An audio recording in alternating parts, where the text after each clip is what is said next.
Sir, one picture, sir. Mr. Pachori. Sir, one Sir.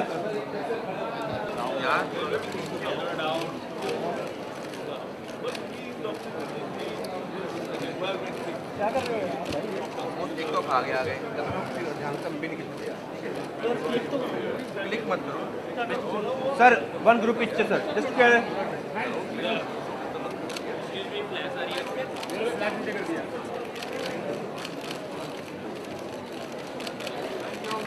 India, Mr. Suresh Prabhu, Honorable Minister for Railways. Dr. R.K. Pachori, Director General TERI and Chairman, Intergovernmental Panel on Climate Change. And Dr. Annapurna Vancheshwaran, Director, Sustainable Development Outreach Division, TERI. For the auspicious start.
Thank you so much. Ladies and gentlemen, before we move ahead, let us take a moment to reflect on the purpose that brings us together here. We have a very short video presentation.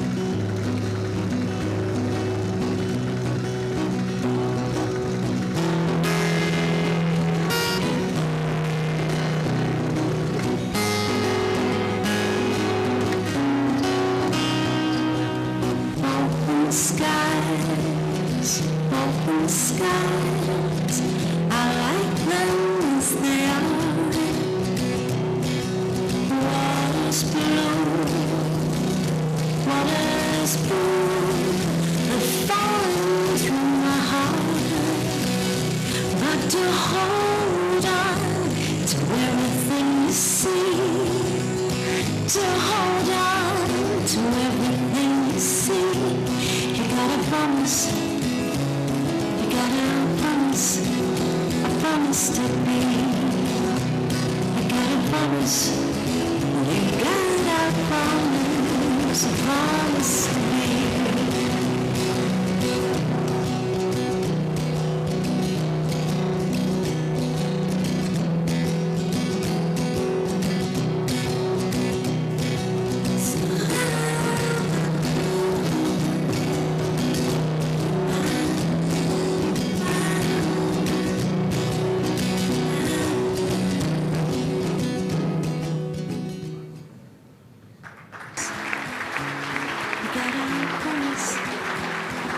it be?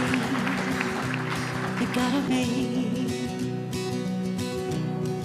The second publication, the end of energy security as part of India's development prospects, but also to evaluate choices by which energy security can be maximized.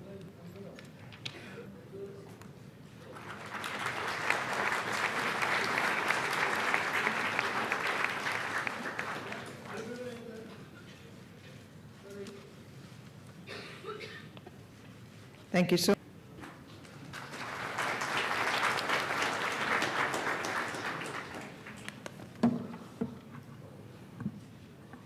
We are all very eager to discuss various wide subjects for which this Sustainable Development Goals and dealing with climate change, DSDS, is happening. Dr. Pachauri, we as India and the world actually, the community is really proud of you for your dedicated work you have carried out for years together as a chairman of IPCC. Dr. Arnold Schwarzenegger, you are in the movies action hero, but on ground also in California, the way you have taken people along in and changing habits in US about energy consumption is not that easy as is looks here, but you did it. So you are action hero on ground also, and therefore we are very happy that you are here. Fabian, if the Paris Agreement, and I am very hopeful that it will have a very smooth passage and a new protocol will emerge out of Paris, if that happens smoothly, the main factor behind it will be Fabian. She is fabulous, and we are very great friends. My senior minister, Suresh Prabhu, actually he introduced me to the environment 7, 8 years ago, and I went from places and I could realize that, never knew that I will be heading the environment ministry, but I was interested in all other initiatives. So today our Prime Minister, and as Schwarzenegger has said, he is a man of action again, because the world started seriously discussing about the climate change after the then Vice President of the USA, Al Gore, presented the very powerful documentary and a book called Inconvenient Truth. And that shook the conscience of the world.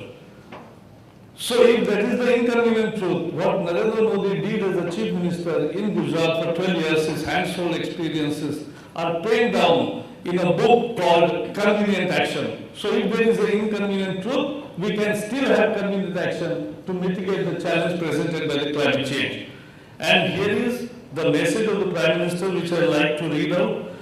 I am happy to learn that the TERI is organizing DSDS 2015 on the theme Sustainable Development Goals and dealing with climate change. In order to be effective, our efforts at poverty eradication and sustainable development must take into account the challenges posed by climate change. I am of the firm opinion that India should view the current global focus on climate change as an opportunity to decisively change the quality of life of its citizens. We should also work towards shift of emphasis from carbon credit to green credit, which takes into account initiatives towards clean energy generation, energy conservation, and energy efficiency. All put together is a green credit. I hope the deliberations of the SDS will lead to fruitful and productive outcomes. I wish the organizers and participants all success. Narendra Modi. Today, we are discussing very important issues on a very peculiar backdrop. First is that 2015 summit of DSDS is different because it is taking place at a historic turning point with three main global events coming up this year.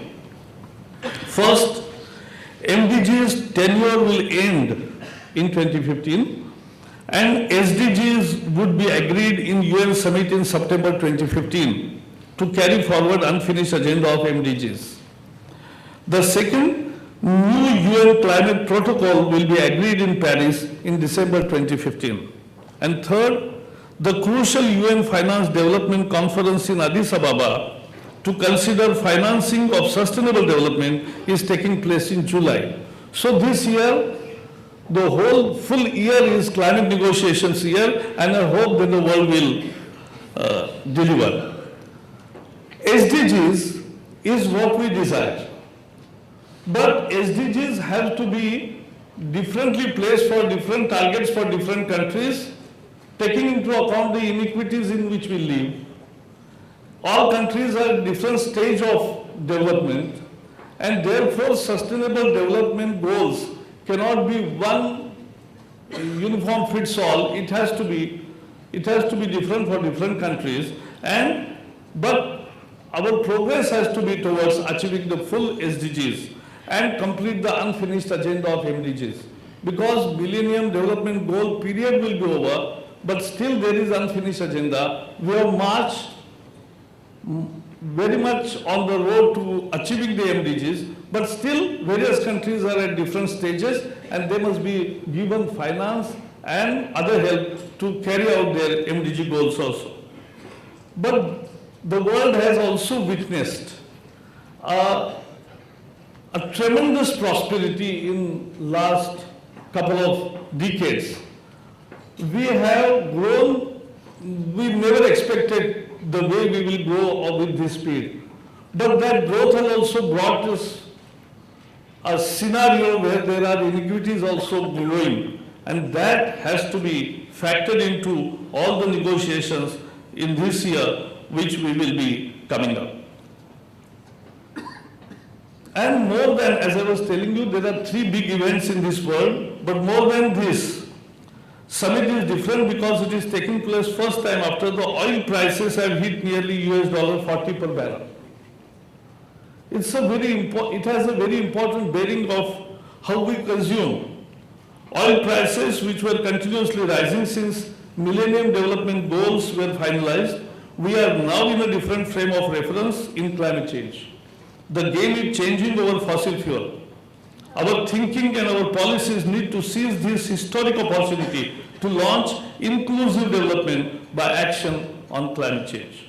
At the same time, this is the year when new government under PM Modi has started raising ambitions and aspirations of the people at accelerated speed, not only in India, but globally. And as Schwarzenegger has rightly pointed out, 100,000 megawatt is not a small thing. It means that 145 million tons of carbon emissions saved per year. And this we are doing not by 2022, but we will complete this. We will achieve our 100,000 megawatt target of renewable energy by 2020. So this is the pre-2020 action by India, which was not mandated as a non-annexed country in the Kyoto regime. We were not mandated to do that, but we are still doing it because we are doing it on our own commitment, on our own conviction, on our own volition. We have no pressures. Nobody has exercising pressure, and Modi government is not in the habit of taking pressures also. But we take our own actions. We have a pressure, and Prime Minister said it very clearly when Obama visited. He said that yes, we have a pressure. Pressure presented by the climate change, and pressure of the future generations, that they have the same right to have the planet which is safe to live with a quality of life where it is maintained. And that is why we are taking pressure of the new generation and their aspirations, and that intergenerational equity is what we are considering. And this is not one instance of Modi ji telling us that go renewable. It is all sustainable development goals on which we want to walk the clean energy path. If we want to sum up, yesterday there was a report that Delhi is the bad city. But let me tell you, I'm not going into the negating something that, oh, we have 20 monitoring stations, you have picked up only one station, or these are facts. But at the same time, let me also tell you, all cities globally are becoming worse because of vehicular pollution, because of many other geographical factors. In Delhi, particularly in a winter season when there is a burning all around the city, in the western UPs and in Haryana and Punjab in the fields, it affects. There is a storm and the dust coming from Rajasthan and many other places. So there are many reasons why we get. But still, I think we have to make our cities better. Fresh air is my birthright and I will have it. That should be the people's demand, and government is committed to provide clean water, clean air and clean energy. That is the way India wants to walk its own path, and we have ambitions to walk this up. Ban Ki-moon, as you rightly said, Javadekar, he is a passionate man. He was here a fortnight ago and he visited our green building from where we operate. I will invite everybody to come to our building and see how this zero energy building, as an energy neutral building or even a positive energy, we consume half of what this size of buildings would have consumed, and we generate more than what we consume. So that's the, we lead by example, and Ban Ki-moon was there. We had a very good meeting and we discussed the latest report, his report, the Road to Dignity. Road to Dignity, that all countries need to change, and a joint action in moving to final outcome of SDGs by September 2015. A sense of global common good. The target of reports is to achieve the dignity for all, which puts human face to the SDGs. And I think that's very important.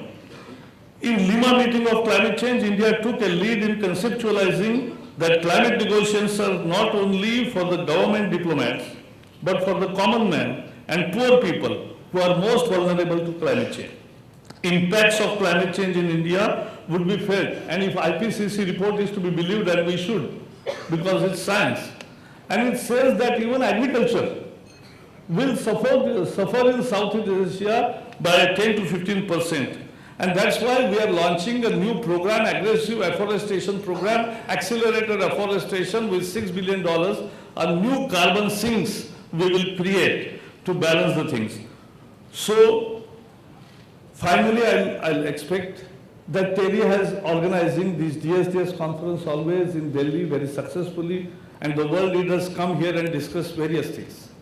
But now I'll also ask that next time TERI organizes somewhere near in the rural background, because they are the people who are really suffering, who have the right to grow, and still they have right to have a clean, fresh air, a fresh water, and also a sustainable place to live in. And to that end, we all will work together, and India will do its job under the leadership of Narendra Modi. Thank you. Thanks once again.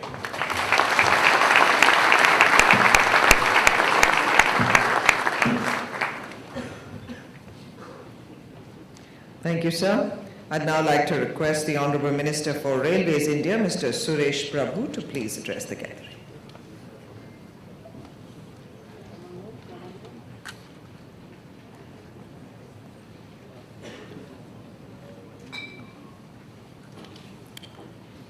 Excellencies and friends, let me welcome all of you who have come from different parts of the world, some of you different parts of India, with a very one common goal. Obviously the destiny was the same, you all coming to Delhi, but that was the destination of a place. Our common goal obviously is to find act on it. And to do that, I think we really must now innovate our thinking as to how to deal with this. And I'm very glad that we are talking about the new Sustainable Development Summit. In terms of sustainable, many must agree that development goals are important.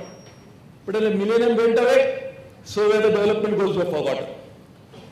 Now it's a time we must find out a unified development on one side and these goals of this, what we agreed, and the concerns of the developing countries into an actionable point which will make sure that we combat climate change, at the same time we do not. Present the status of jobs